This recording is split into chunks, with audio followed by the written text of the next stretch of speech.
এই জিনিসটাই এখন বর্তমানে কিছু কিছু মানুষের একেবারে দুঃখের কারণ, সর্বনাশের কারণ। আর এই জিনিসটাই এখন আমাদের উত্তরাঞ্চলের মানুষের কাছে আনন্দের কারণ। হ্যালো গাইস, আসসালামু আলাইকুম। কেমন আছেন সবাই? আশা করি সবাই ভালো আছেন। আল্লাহর রহমতে আমিও ভালো আছি। আর এই তো আমরা একটু বের হয়ে পড়লাম আজকে দুপুরবেলা। আমরা গিয়েছিলাম হালদির বিলে। এটা হচ্ছে বাংলাদেশের দ্বিতীয় বৃহত্তম বিল। আর আপনারা সবাই নাম শুনছেন না, নাটোর হচ্ছে চলন বিলের জন্য বিখ্যাত। তো আমাদের হালদির বিলটাও কিন্তু চলন বিলের থেকে কোনো অংশেই কম না। তো আমরা আজকে চলে গিয়েছিলাম চলন হালদির বিলে। তো হালদির বিলটা দেখতেই পাচ্ছেন কি পরিমাণের পানি আসছে। নতুন পানিতে একেবারে টইটুম্বুর, চারিদিকে অথই পানি, কোনো দিকে কোনো গ্রাম দেখা যাচ্ছে না। তবে এই যে গ্রামগুলো দেখতে পাচ্ছেন, এই গ্রামগুলা কিন্তু একেবারে পানির উপর ভাসছে। দূর থেকে আপনি দেখলে বুঝতে পারবেন, মনে হচ্ছে যে ছবির মতো, একেবারে এত সুন্দর লাগছিল। আমরা পুরো এই জার্নিটা এত সুন্দর এনজয় করছি। আর ডিটেলসে ভিডিও আমি সামনে দিব। অবশ্যই অনেক সুন্দর করে ভিডিও দিব, অনেক ভিডিও করা আছে আমরা যা ঘুরছি। আর আজকে আমি শুধু আপনাদেরকে মানে না শেয়ার করে থাকতে পারলাম না।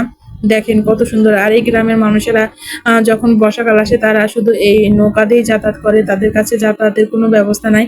তাহলে বুঝেন যে এই গ্রামের মানুষেরা যখন কোনো কেউ অসুস্থ হয় কিংবা কোনো কিছুর দরকার হয় ইমার্জেন্সির কারণে, শুধু নৌকা। তাহলে বোঝেন এই এলাকার মানুষেরা কতটা কষ্ট করে।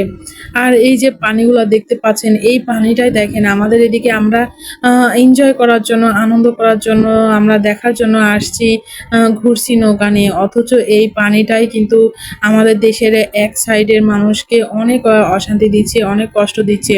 আল্লাহর কাছে দোয়া করি তারা যেন খুব তাড়াতাড়ি এই মানে এই কষ্ট থেকে তাড়াতাড়ি যেন তারা রেহাই পায়। কেননা এই জিনিসটার সাথে কিন্তু কখনোই পারা যায় না, একে কন্ট্রোল করা অনেক কষ্ট।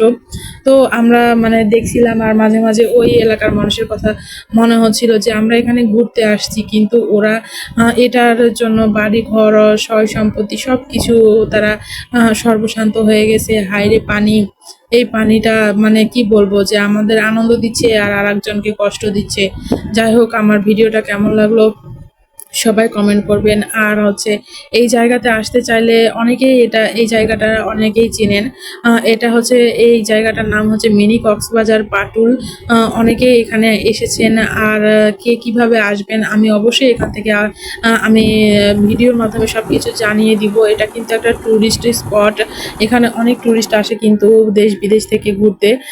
তো এটা অনেক সুন্দর, আমি ডিটেলসে ভিডিও সামনে দিব ইনশাল্লাহ। আর এই তো ও ভিডিও করছিল, আমিও বসেছিলাম, অনেক এনজয় করছি আমরা এখানে। আমাদের পেজটাতে সবাই ফলো দিয়ে পাশে থাকবেন, আর সবাই লাইক কমেন্ট করবেন।